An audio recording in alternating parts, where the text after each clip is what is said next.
Some of you are not just fighting procrastination, you're fighting a spiritual spell called comfort. I had a dream after my dad passed away. One of those dreams that doesn't just fade. One of those dreams that feels too real to just be your imagination. In the dream, he came to visit me in my apartment, but he was transfigured like an angel.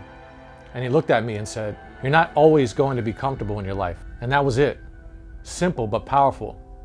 And I was in tears because I missed him so much. And he died at a young age. He died at 50. And when I woke up, I knew it wasn't just a dream. I knew it was God speaking through him. Because shortly after the dream, God started dealing with me heavily. Not only about business and life, not only about money, but about something way deeper. How to get comfortable in being uncomfortable. And that was something he was speaking to me. How to move even when I was afraid. How to say yes to the vision, even when I didn't feel qualified at the time. You see, a lot of the dreams you have, they're bigger than you on purpose. They should scare you. That's how you know they're from God. And God doesn't give you dreams that keep you comfortable. He gives you dreams that stretch you, that force you to grow, that require faith over fear. When you push past your comfort zone, your highest self, your best self, the one that God designed, is waiting on the other side. That's where the growth happens. That's where you begin to operate in the anointing you were meant to walk in. And this applies to everything, from business and financial action to ministry and kingdom purpose. Writing that book can feel scary. Preaching for the first time can feel terrifying. Speaking in public can feel terrifying. Evangelizing in public might shake you, but you do it anyway. You be courageous because obedience opens doors fear never could. And if you're watching this right now, I believe this message isn't just a video, it's confirmation. Because some of you are frustrated with where you are, but you've been worshiping your comfort zone like it's your protector, when really it's the prison holding you back from your promise. So let's get into it. And if you watch until the end of this video, I believe you will never be the same. I'm about to show you how your comfort zone is keeping you broke, mentally, spiritually, and financially, and how to break out of it once and for all. So let's talk about comfort is a counterfeit peace. Comfort feels good because it mimics peace, but peace from God and comfort from the world are not the same thing. John 14:27, "Peace I leave with you, my peace I give to you. Not as the world gives do I give to you. Do not let your hearts be troubled or afraid." Catch this, God's peace doesn't always feel safe. God's peace comes in the middle of a storm. God's peace shows up when you obey. But the comfort zone, that's the world's peace.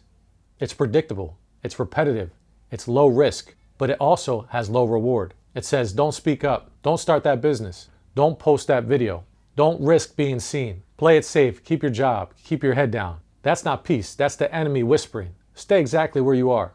The comfort zone feels peaceful, but it's actually a prison with padded walls. You don't see the chains because they don't hurt. You don't recognize the bondage because you're not bleeding yet, but you're still bound. Now let's define this. Comfort, biblically, is anything that pulls you away from dependence on God and seduces you into preservation over purpose. It whispers safety. It idolizes ease. It's rooted in the flesh, the side of you that resists obedience because it fears risk. Romans 8:6 says, "The mind governed by the flesh is death, but the mind governed by the Spirit is life and peace." So comfort governed by the flesh leads to stagnation, fear, and spiritual death. But when you walk by the Spirit, even discomfort produces life, peace, and momentum. And the enemy loves to trap believers in comfort because he knows they'll stop moving. And if he can stop your movement, he can block your mission. So let's talk about comfort is keeping you poor or broke. Let's talk money. Let's talk impact. Let's talk why you can't seem to break into overflow. It's because your schedule is more than likely just built for survival, not success. Proverbs 6:10-11 says, "A little sleep, a little slumber, a little folding of the hands to rest, and poverty will come upon you like a robber and want like an armed man." This isn't just about rest, it's about prolonged inactivity. It's about being spiritually sedated, alert enough to be convicted, but passive enough to stay stuck. And we say things like, "I'm just waiting for the right time. I'm working on it behind the scenes. I'm resting in God." But rest without movement turns into rust. And the longer you sit still, the harder it is to start again. And that goes hand in hand with the law of inertia. Some of you are not just fighting procrastination, you're fighting a spiritual spell called comfort. And it's robbing you daily because what you call wisdom might just be fear with makeup on it. And every day you stay in that cycle, you're letting poverty rob you blind.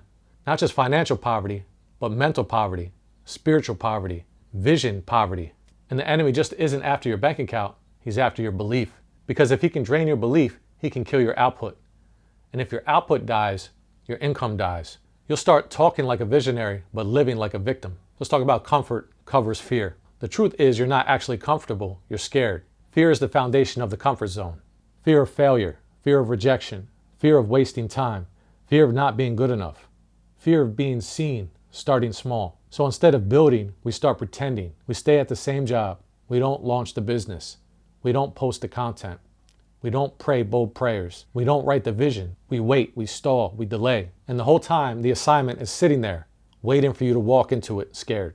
2 Timothy 1:7, for God has not given us a spirit of fear, but of power and of love and of a sound mind. So if God didn't give you fear, where did it come from? It came from the enemy. It came from trauma. It came from rejection. It came from voices that told you you weren't good enough. But none of that disqualifies you. You're not under their authority.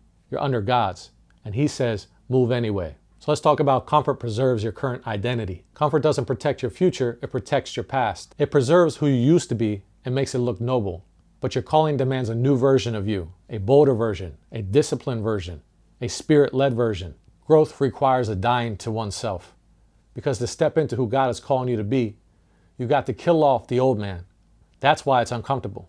And I'm talking spiritually. You have to leave your familiar mindset, your familiar friend group, your old patterns, your old ways of thinking. Abraham had to leave his father's house. Moses had to walk away from Pharaoh's palace. Jesus left heaven to come to earth. No one fulfills their calling without leaving something behind. So your comfort zone is protecting the old you and blocking the real you. God won't bless who you're pretending to be. He blesses obedience. He blesses alignment into who you're supposed to be. He blesses movement. So let's talk about comfort blocks your calling. Let me ask you a hard question. Are you really confused or just unwilling to move? Because many times God already told us what to do. We just don't like the way it feels. And obedience isn't always exciting. Sometimes it feels awkward. Sometimes it looks like no one is watching. No one is buying. No one is clapping for us. But guess what? That's where your roots go deep. Because when God speaks, He waits for you to obey the instruction. You want clarity? Build what He already told you to build. You want momentum? Take a step. You want blessing? Start with obedience. Faith isn't a feeling. It's a decision to act despite the lack of feeling. You don't need a miracle. You need movement. So let's talk about your blessing is outside of your routine. Everything you've been praying for, clarity, income, favor, momentum, is outside of your current routine. God didn't call you to repeat yesterday. He called you to build tomorrow. But as long as you stay in the same loop, you'll stay in the same lack. The blessing is in the stretching. The reward is in the risk. The favor is in the faith. Move. Joshua 1:3 says, every place that the sole of your foot shall tread upon, I have given you. Notice, God already gave you it, but Joshua had to walk it out. Same with you. The promise is real, but the path is uncomfortable. Let's talk about comfort versus kingdom. The kingdom of God and the kingdom of comfort cannot coexist. You have to choose. Will you worship convenience or surrender to your calling? Comfort wants to keep you quiet, keep you small, keep you dependent, keep you average. But the Spirit of God wants to set you apart, set you in motion, set you on fire, set you in your assignment. Jesus didn't go to the cross so you could stay stuck. He died so you could walk in power, so you could multiply what you were given, so you could dominate in your lane, not coast. You're not here to play it safe. You're here to build the kingdom. And your comfort zone may be costing you. It may be robbing you of the very thing you were born to release. And today is your wake-up call. God's not waiting to bless you. He's waiting for you to break out of the box you put yourself in. Start the book, launch the course, preach the word, build the offer, start the channel. And that's it for this video. If this video has somehow changed your life in some way, don't forget to like, comment, and subscribe, and share it with somebody who might need it. And if you want to sharpen your focus for more wealth, I invite you to check out my Accelerated Mindset Training. This is the exact mindset that changed my life forever. Help me to get more done in less time, help me to stay hyper-focused, and to start crushing my goals like clockwork. And I also just launched the One-Person Business Digital Empire Blueprint, where I show you how I made a whole salary online with the principles in the training. Links down below. Build your empire. And if you need any help or have any questions, feel free to reach out. And the Power to Get Wealth book is still in progress. I'm writing it currently. I'm going to try to finish it up in the next few months. And lastly, if you want to work one-on-one, I had a few people reach out. Go to the accelerated.permanentvacationempire.com down in the description. This is for the serious people who want to start their business, their digital empire. This is all hands-on. I help you build it. Again, links down below. And again, that's it for this video. Be blessed, and I'll see you on the next one. I'll see you soon.